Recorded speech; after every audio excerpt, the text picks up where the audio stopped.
ሰበር መረጃ እንግዲህ የኤርትራ ወታደሮች አሰብ ገብቷል። ውድ አድማጮቼ ጠቅላይ ሚኒስትር ዶክተር አብይም ይህን አስመልክቶ የተናገሩት ነገር አለ። ቤቱን ፎሎ አድርጋችኋል። የሲደመር ምልክቷን ነኩ፣ ፎሎ አድርጉ፣ ላይክ ሼር ማድረግ እንዳይረሳ።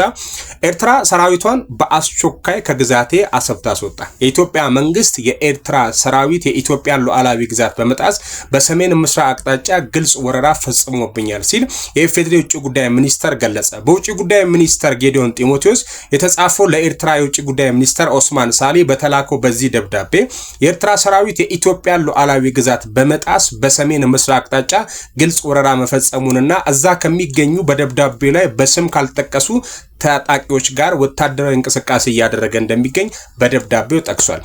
የሁለቱን ሀገራት የጋራ ብሔራዊ ጥቅምን ባስከበረ መልኩ በላቀ የመከባበር ስሜት ለመመካከር ዝግጁ ነን ያለው የውጭ ጉዳይ ሚኒስተር ደብዳቤ አሁን በኤርትራ በኩል የተከፈተው ትንኮሳ ግን በምንም መመዘኛ ተቀባይነት የሌለው መሆኑን በማብራራት ኤርትራ ሰራዊቷን በአስቸኳይ እንድታስወጣና በሰላማዊ ድርድር ዝግጁ እንድትሆን በይፋ እንጠይቃለን ሲሉ በአጽንኦት ይጠይቃል።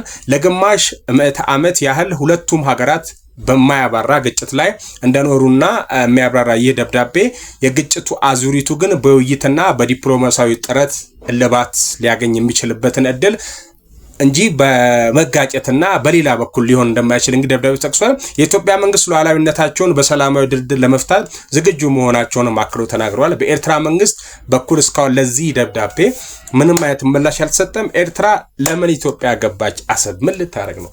እንደዚህ ተመለሱ ማለት ትክክል ነው? እኛ ለሰላም ድርድር ትቅረብ ኤርትራ ብለን ጥሪ ማቅረብ ውስጥ ልክ ነው? እንዴት አያችሁት? ይህንን መረጃ ሼር ኮፒ ሊንክ ማድረግ እንዳይረሳ። ምን ሊሆን ይችላል? መረጃውን ተከታትዬ አደርሳችኋለሁ።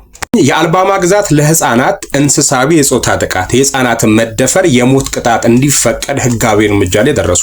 ምንም እንኳን በ2008 ዓመተ ምህረት የአሜሪካ ጠቅላይ ፍርድ ቤት እንዲህ አይነት ቅጣት ህገ መንግስታዊ እንዳልሆነ ውሳኔ ሰጥቶና አስተላልፎ ቢሆንም የአልባማ ህግ አውጪዎች ከ12 ዓመት በታች እድሜ የሆኑ ህፃናትን መድፈርና የጾታ ትንኮሳ ጾታዊ እንግልትና ስቃይን ማስከተል በሞት ቅጣት እንዲቀጣ የሚያደርግ አዲሱን ህግ አስፈጽሟል።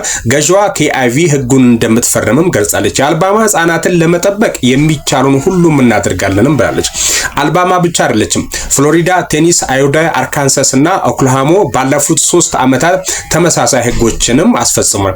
በዲስ ፔላኒቲ ኢንፎርሜሽን ሴንተር መረጃ መሰረት ቢያንስ 5 ተጨማሪ ግዛቶች ተመሳሳይ ህግን ለማጽደቅ እየመረመሩ ነው። በ2008 ውሳኔው ጠቅላይ ፍርድ ቤት ህፃን ባልሞተበት የመድፈር ወንጀል ላይ የሞት ቅጣት መፈጸም ከመጠን የበለጠ ዲስፕሮፖርሽናሊቲ እንደሆነም በአሜሪካ ህገ መንግስት የጠቀሰውን የአስከፊና ያልተለመደ ቅጣት ክልክል ኤዝ አማንድመንት እንደሚጥስም ወሰው። አድማጮቼ ይህን ሀገራት ይህንን ውሳኔ ወሰኑ ሳውዘርን የሚባሉት ወደ ሜክሲኮ አካባቢ ያሉ ሀገራት ናቸው። አሜሪካ 2008 ላይ ያወጣችው ህግ ህፃን እንደዚህ ቢደፈር ነውር ነው አይደል? ሀገር በጣም እዛ ሀገር እንግዲህ እና ህፃን እንደዚህ ቢደፈር ካልሞተ ህፃኑ የሞት ቅጣት አይተላለፍበትም ነው የሚለው። አሁን ግን እነ ኦክላሆማን ጨምሮ እነ አሁን ያልኳችሁና እነ አልባማን ጨምሮ እነዚህ 5-6 ሀገራት ይሄን ውሳኔ አንድ አካባቢ ያሉ ናቸው። ይሄን ውሳኔ ወስኗል። ስለዚህ ህፃናትን ለመጠበቅ የሚቻል ሁሉ እናደርጋለን። ይሄ መረጃ እኔ ግምቴ ምንድነው ከጄፈሪ ፐስተን የሚለው ፋይል አያችሁት? ከሱ ጋር አሁን ኦፊሻል የሆነ ነገር ኔጌቲቭሊ ፖዚቲቭሊ እውቅና ሲያገኝ ሰው ልክ መስሎት ይሄድበታልና ያንን ከመጠበቅ አንፃር ልጆቻችን እንጠብቃለን።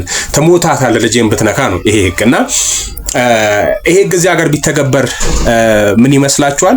ሐሳባችሁን ኮሜንት ሴክሽን ላይ አጋሩኝ። የጄፈሪ ፐስተን ፋይል ይሰራልን ምንድነው እሱ ስለምን እንደሚያወራው የምትሉ በጣም ረዘም ያለ ቪዲዮ አለ። ሐሳባችሁና እንትናችሁ ፍላጎት ካላችሁ ኮሜንት ሴክሽን ላይ ሐሳባችሁን አጋሩኝ። ይሄን ህግ እንዴት አያችሁት? ይሄንን ራፐር ሁላችሁም ታውቁታላችሁ ብዬ አስባለሁ። ምን ሆነ አዲስ ነገር ምን አለ ስለሱ ሙሉ መረጃውን ላደርሳችሁ። ቤቱን ፎሎ እያደረጋችሁ ቤተሰብ ሆኑ። ላይክ ሼር ይደረግ።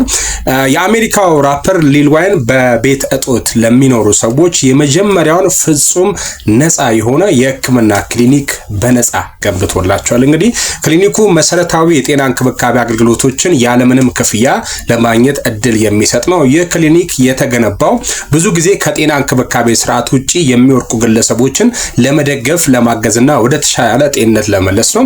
ይህ ተነሳሽነት ታዋቂነትን በመጠቀም እውነተኛና ተግባራዊ ለውጥ ማምጣት እንደሚቻል የሚያሳይ ግሩምና ድንቅ የሆነ ስራ ነው። አድማጮቼ ይህንን መረጃ እንዲታያችሁት እስኪ ሼር አድርጉት። መረጃ ሐሳባችሁን ኮሜንት ሴክሽን ላይ